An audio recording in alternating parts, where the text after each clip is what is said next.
ABC4 News, celebrating 75 years. In national news tonight, the U.S. expecting a massive immigration surge in 2 weeks when a current restriction expires. Yes, and the Biden administration saying they've got a plan to confront that uptick. Washington, D.C. correspondent Hannah Brandt explains what it is. The Biden administration announced that they'll be opening migration centers in Latin America to try and slow the flow of migrants. But Republicans say it isn't enough. Our immigration system is outdated and badly broken. U.S. immigration numbers are already overwhelmingly high. Right now, border officials are using a pandemic-era rule called Title 42 to quickly turn migrants away. But it expires on May 11th, which may lead to a huge uptick of people trying to cross the southern border. We have been preparing for this transition for more than a year and a half.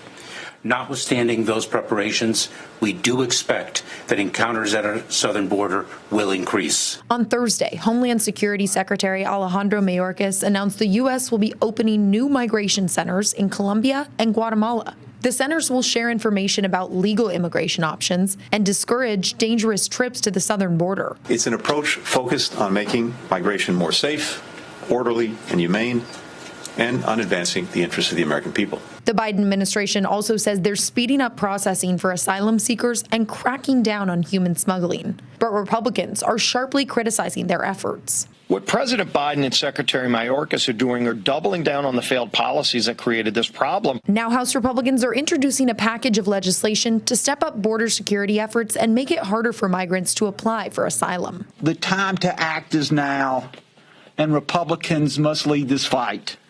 With Democrats in control of the Senate, this package is unlikely to even make it to the president's desk. But Republican leaders say this is a challenge to the president and Democrats to work with them to try and find solutions. In Washington, I'm Hannah Brandt. Time now for Utah's most accurate forecast with Alana Brophy. Weather rates certified 11 years in a row. All right, you take a look around and you see that spring is in full bloom these days. Oh, yes. Another stunning day we had today, Alana. It has sprung. It was gorgeous out there temperature-wise, and we did start to see the clouds moving in. This was the capital today. Meg Roberts catching this one, but you notice those clouds. They were moving in ahead of the cold front that's tracking through the state, bringing in that cloud cover and changing the wind direction. Few spotty showers over in Uinta County and over the Uinta Mountains right now. As we take that live look from the ABC4 studios, you can see the flag. It has switched direction. A more northerly flow as temperatures sit in the low 60s. We topped out in the 70s. Highest wind gusts, big numbers coming out of the Wasatch Front, but look at Vernal, Price, Moab, the eastern side of the state getting gusty conditions associated with this front, and they're not the only ones that will see winds. Because of the passing of this storm, we're pushing air over our mountaintops, which means the Wasatch Front looking at some downslope winds, easterly winds, enhanced canyon winds expected for the overnight, really ramping up 11 p.m. through 6 a.m. You can see the areas impacted, and this goes from Brigham City all the way down to Provo Canyon. Areas prone to those high wind gusts include Davis County, near Farmington, Centerville. The futurecast here tells you by 3 a.m. we've got gusts in the 50s in those areas. Bountiful just shy of that. So big numbers posted as we get through 4 a.m., 5 a.m. We'll start to see these winds gradually relax, but it will remain gusty. By 5 a.m. we're still seeing gusts in the 30-mile-per-hour range. And then as we move into the day tomorrow, we will see those winds relaxing a tiny bit. 72 for the high, 86 in St. George. That's warmth. And we're going to get warmer for the weekend.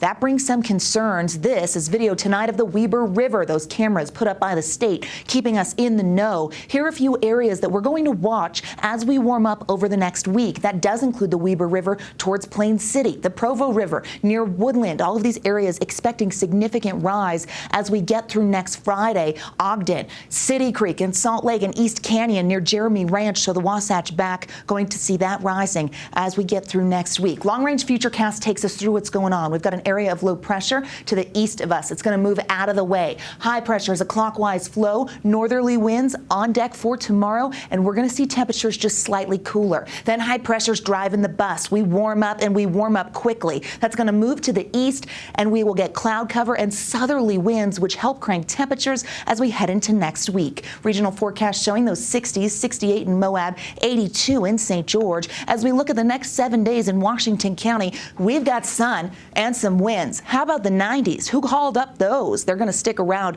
Saturday through Monday, starting to upslope and cool into Tuesday. And we know that the winds will be whipping. As far as the Wasatch Front goes, we get 60s turning to 70s, and we bring in the 80s. When it comes to the 80s, we're going to see that southerly wind move those numbers to the upper 80s. There's potential there. I went above guidance because I believe in those winds, and we will see temperatures falling back into the 70s into next week. Notice on the 7-day, we stay dry. A big pattern change here, guys. Yes, it is. An upper 80s. Yeah. Okay. Thank you so much, Alana.